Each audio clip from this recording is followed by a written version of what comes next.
নমস্কার। আমরা আবার আজকে প্রেমেন্দ্র মিত্রের অন্য একটি ছোট গল্প নিয়ে এই গল্প পাঠের আসরে উপস্থিত হয়েছি।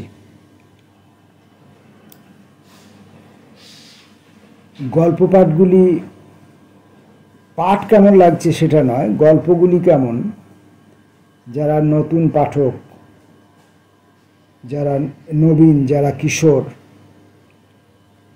যাদের হয়তো ঘটনাক্রমে প্রেমেন্দ্র মিত্রের গল্প শোনা হয়নি, বা যে গল্পগুলি আমি পড়ছি সেই গল্পগুলি শোনা হয়নি, বা এই গল্পগুলির মধ্যে কোনো একটি দুটি শোনা হয়নি, তারা এই গল্পগুলো সম্পর্কে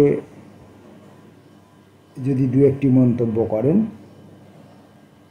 তাহলে আমরা বুঝতে পারি যে প্রেমেন্দ্র মিত্রের এই গল্পগুলি, এই গল্পের আবেদনগুলি, এই গল্পের বিষয়গুলি, এই গল্পের আবহগুলি, এই গল্প যে সমাজ ব্যবস্থাকে ধরে রেখেছিল তা, এই গল্পে যে রাজনৈতিক প্রেক্ষাপট রয়েছে তা, এবং এই গল্পে লেখক যে ভাষা ব্যবহার করছেন তা আজও কতটা প্রাসঙ্গিক পাঠকের কাছে এবং এই সময়ের যারা লেখক তাদের কাছে।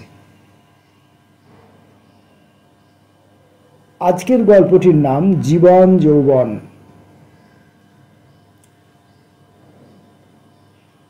সকাল হইতে না হইতে বুড়া কৃত্তিবাস লাঠি ঠুকঠুক করিয়া বাহিরের দরজাটা ভেজাইয়া দিয়া যায়। মেয়ে জানিতে পারিলে আর রক্ষা নাই। জানিতে যে পারে না তাও নয়, গভীর রাত্রে আবার ঘরে ফিরিতেই হয়, তখন দরজা খুলিয়া দিয়া সুশীলা যে কথাগুলি শুনাইয়া দেয়, অন্যায় না হইলেও সেগুলি বড় কটু। কিন্তু রাত্রি সে অনেক দূরের কথা।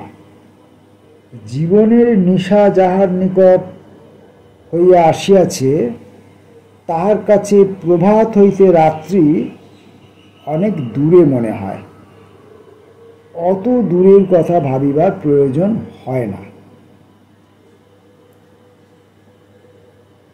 এমন রোজই হয়। রাত্রে দরজা খুলিয়া দিয়া সুশীলা বলে, বুড়ো বয়সে তোমার লজ্জাও করে না বাবা? একলা মেয়ে ছেলে, দুটো ছোট ছেলে মেয়ে নিয়ে যে সকাল থেকে রাত 12টা পর্যন্ত এই বাড়িতে একলা পড়ে থাকি, তার জন্য একটু ভাবনাও হয় না? আমরা মরলাম কি বাঁচলাম, বাপ হয়ে সেটা দেখবার কি দরকার নেই? কৃত্তিবাস বীজ করিয়া কি যে বলে বোঝা যায় না। তাড়াতাড়ি ঘরে ঢুকিয়া পড়িয়া কলিকাটা তুলিয়া লইয়া ছাই ঝাড়িতে ঝাড়িতে সংকুচিত হইয়া বলে, দেখ আজ আর খাবো না, পেটটা কেমন যেন ফেঁপেছে। তা জানি, নাজির জ্যাঠার ওখানে খেয়ে এসেছ তো, বলিয়া সুশীলা তাহার ঘরে গিয়া ঢোকে।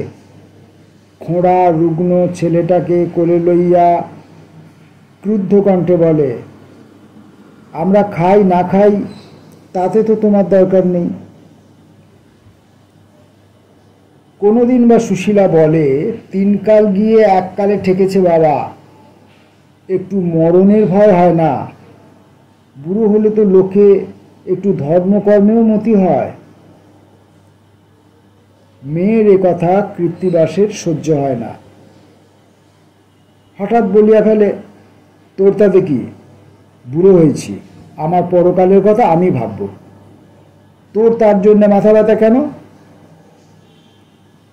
আমার মাথা ব্যথা কিছু নয় বাবা, তবে আর নাজির জ্যাঠার কথা শুনে লোকে যে ছিছি করে,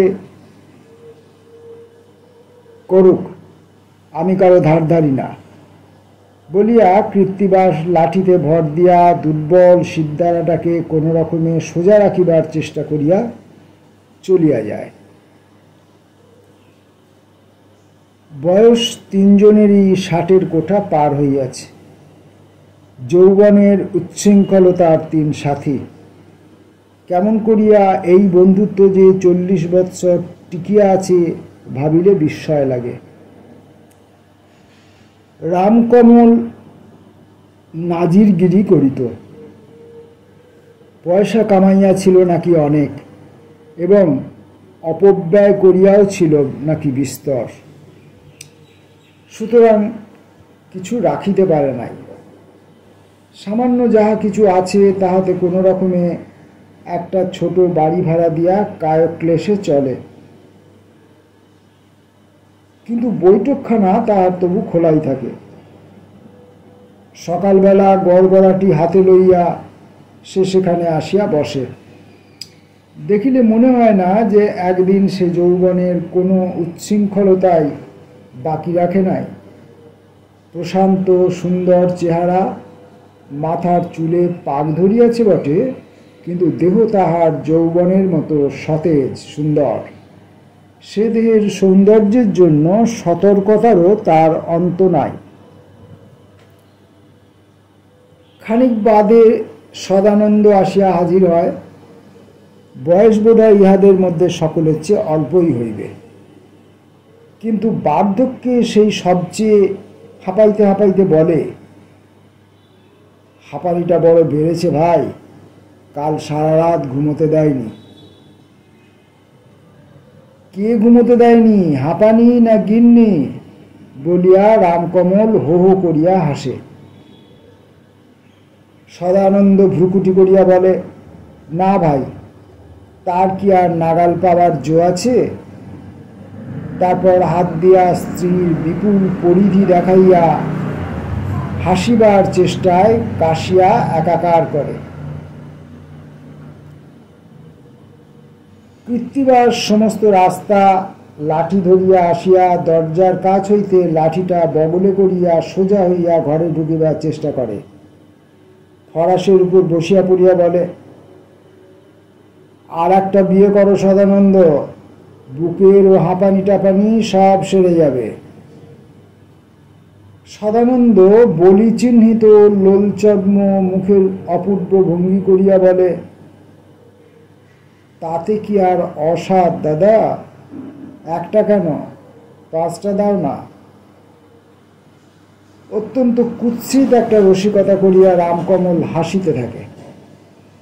কৃত্তিবাস বলে, কিছু থাকে তো বার করো না ভাই, কালকের খোঁয়ারি ভাঙা যাক। সদানন্দ বাধা দিয়া বলে, না না থাক ভাই, সকালবেলা আবার কেন, এ বয়সে অত সহ্য হবে না। সহ্য কৃত্তিবাসেরও হয় না, কিন্তু সে কথা স্বীকারের লজ্জা বড় বেশি। সেই সবচেয়ে জোরে প্রতিবাদ করিয়া বলে, বয়স আর বয়স, তুমি এবার মরবে সদানন্দ। বয়স বয়স করে জমকে যে এরকম তলব দিচ্ছ। সদানন্দ লজ্জিত হইয়া পড়ে, না না, আমি তা বলিনি, সকালবেলাটা। রামকমল তখন সব বাহির করিয়াছে। ভিতরের দিকে দরজাটা বন্ধ করিয়া দিয়া বলে, বড় বউ আবার দেখতে পেলে গোল বাঁধাবে। 2-1 পাত্র চালবার পর মুখ সকলের খুলিয়া যায়। সদানন্দ হাঁপানির ভয় ভুলিয়া যৌবনের কাহিনী সদর্পে বলিতে শুরু করে। রামকমল বড় বউয়ের কথা ভুলিয়া উচ্চৈঃস্বরে যেসব কথা বলিতে শুরু করে, প্রিয়তমা পত্নীর পক্ষে সে সকল কথা একটু শ্রুতিকটুই বটে। বেলা ক্রমশ বাড়িয়া যায়। ভিতর হইতে দরজায় ঠেলা দিয়া বড় বউ ঝংকার দিয়া বলে, দেব সব ঝেঁটিয়ে বিদায় করে। মুখপোড়াদের মরণও হয় না, বন্ধু এসেছেন। রামকমল তখন বেপরোয়া হাঁকিয়া বলে, সদানন্দ কৃত্তিবাস আজ এখানেই খাবে, বুঝেছ বড় বউ? হ্যাঁ বুঝেছি, বুঝবো না কেন, উনুনের পাশে তো পাঁশ আছে, ফেলিনি তাই। বলিয়া রাগে গড়গড় করিতে করিতে বড় বউ চলিয়া যায়। তারা হাসিতে থাকে। এ তাহাদের নিত্য নিয়মিত ঘটনা। রামকমল হাসিয়া বলে, মেয়ে মানুষ জাতটাই অমনি, ফাঁকা আওয়াজ খালি। যৌবন যাহাদের গিয়াছে তাহাদের যৌবন স্মৃতির কাহিনী তারপর আর থামিতে চায় না। পুরানো কাহিনীগুলি তাহারা সানন্দে পুনরাবৃত্তি করে।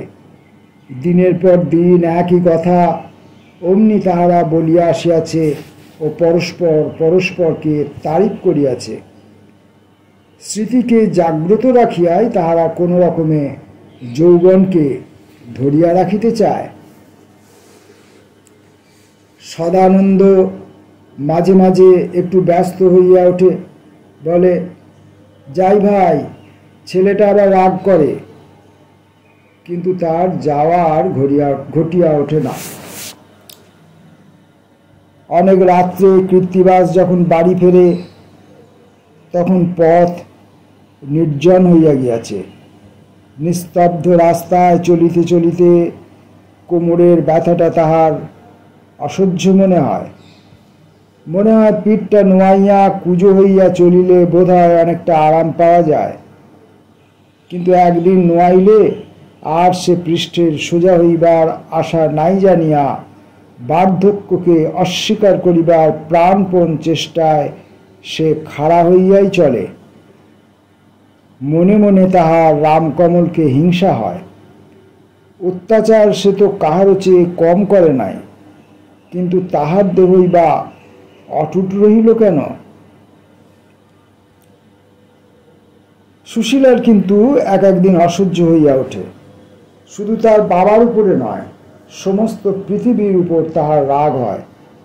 খোঁড়া রুগ্ন মেয়েটার পানে চাহিয়া বিধাতাকে পর্যন্ত তাহার অভিশাপ দিতে ইচ্ছে করে। রূপসী সে কম ছিল না, কিন্তু কবে যে সে রূপ তাহার দেহে শুকাইয়া নিঃশেষ হইয়া গিয়াছে আজ তাহার সন্ধান পর্যন্ত মেলে না। রূপের জন্য বড় লোকের ঘরে বিবাহ হইয়াছিল, কিন্তু স্বামী জীবনে তাহাকে অবহেলা, লাঞ্ছনা ও মৃত্যুর পর বৈধব্য ও নিজের দূষিত রক্তের বিকলাঙ্গ উন্মাদ দুটি সন্তান শুধু দিয়া গিয়াছে।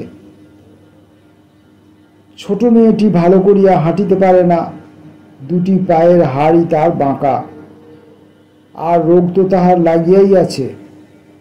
প্রতিবেশীর ছেলে মেয়েদের সহিত সে যখন বাঁকা পায়ে খোঁড়াইতে খোঁড়াইতে খেলিতে গিয়া হাস্যাস্পদ হয়, তখন সুশীলার চক্ষে নিদারুণ দুঃখে জল আসে না, আগুন বাহির হয়।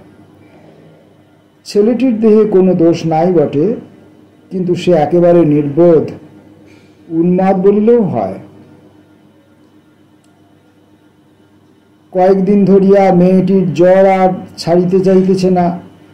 সর্বাঙ্গে ক্ষত লইয়া সে সারাদিন যন্ত্রণায় চিৎকার করে। অসহ্য হইলে জ্বরের উপরই তাহাকে কয়েক ঘাত চড়াইয়া দিয়া সুশীলা বলে, মর না, মরলে তো বাঁচি। কিন্তু রাগ করিবার, অভিমান করিবার উপায় নাই। কাহার উপর করিবে, আবার নিজেকেই ভুলাইতে বসিতে হয়। সেদিন বিকালে কৃত্তিবাস বাহির হইবার উপক্রম করিবার আগেই সুশীলা বাধা দিয়া বলিল, আজ কোথাও যেতে পারবে না বাবা, খুকির জন্য ডাক্তার একটা আনতেই হবে। ও জ্বর আপনিই সেরে যাবে বলিয়া বোঝাইবার চেষ্টা করিয়া কৃত্তিবাস বাহির হইয়া যাইতেছিল। হঠাৎ সুশীলা একেবারে উগ্র মূর্তিতে তার সামনে আসিয়া তীব্র কণ্ঠে বলিল, আজ তুমি কিছুতেই যেতে পারবে না বাবা, খুকি মরতে বসেছে, আজ একটা ডাক্তার তোমায় আনতেই হবে। তারপর নিজের বাক্স খুলিয়া শেষ অলঙ্কারটি বাহির করিয়া দিয়া বলিল, তোমার টাকা না থাকে এইটে বাধা দিয়ে নিয়ে এসো, নইলে এইখানে আজ আমি আত্মহত্যা করব। কৃত্তিবাস একটু ভয় পাইয়া গিয়েছিল, বলিল, তা অমন পাগলামি করছিস কেন? আমি কি ডাক্তার আনবো না বলেছি? তবে মিছিমিছি চিৎকার করিয়া সুশীলা বলিল, না, মিছিমিছি নয়, আমার জীবনটাকেই তো তোমরা মিছিমিছি করে দিয়েছ, আজ আর শুনব না। আহা, চেঁচাস না, যাচ্ছি তো, বলিয়া কৃত্তিবাস গহনাটা তুলিয়া লইয়া বাহির হইয়া গেল। সুশীলা অনেকবার এমন রাগিয়াছে, কিন্তু এবার কৃত্তিবাস একটু ভয় পাইয়াছিল। গহনা বাধা দিয়া টাকা লইয়া সে ডাক্তারের জন্য বাহির হইল। রামকমলের সহিত দেখা হইবার ভয়ে সে একটু পাশ কাটাইয়া যাইবার চেষ্টা করিতেছিল, কিন্তু রামকমল দেখিয়া ফেলিল। ডাকিয়া বলিল, কি হে, ওদিকে আবার চলেছ কোথায়? কৃত্তিবাসকে আসিতেই হইল। বলিল, চলেছি একটু ডাক্তারের বাড়ি ভাই, নাতনিটার বড় অসুখ। যাবে ক্ষণ, একটু বসো না।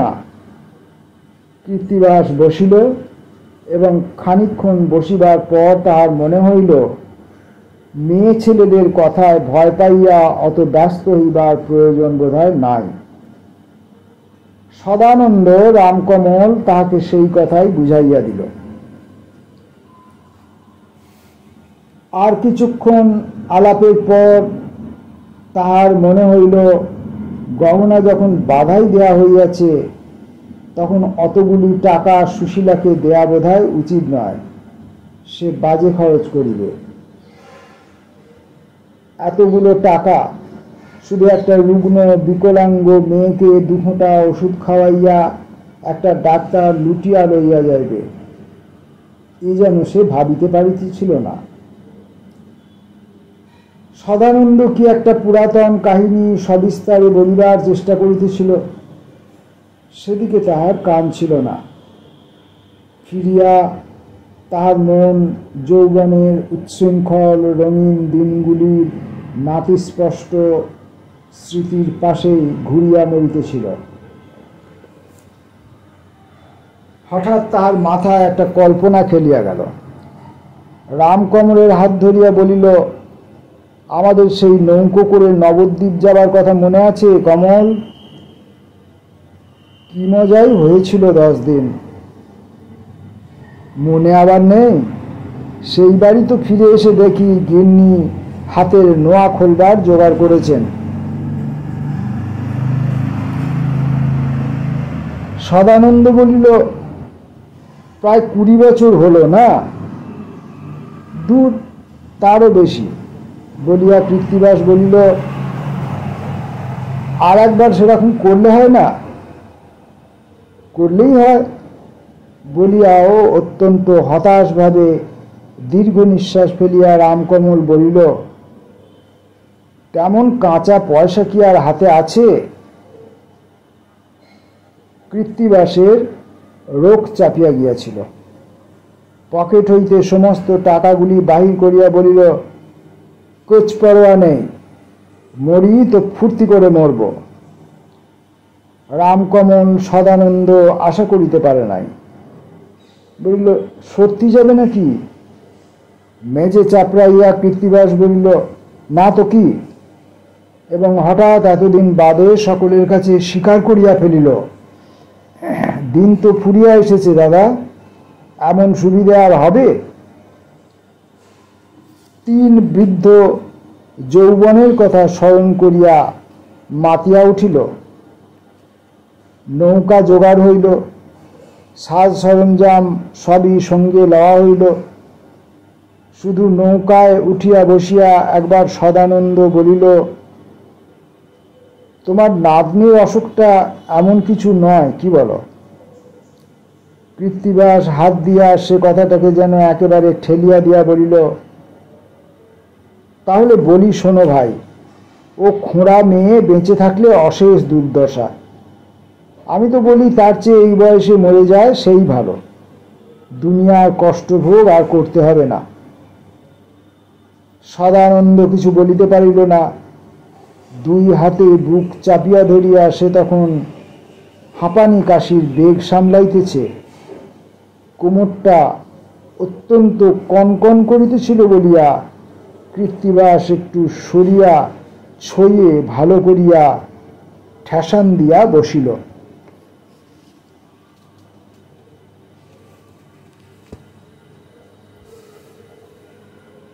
জীবন যৌবন ধনমান। প্রেমেন্দ্র মিত্রের জীবন যৌবন গল্পটি পড়ছিলাম এতক্ষণ। নমস্কার।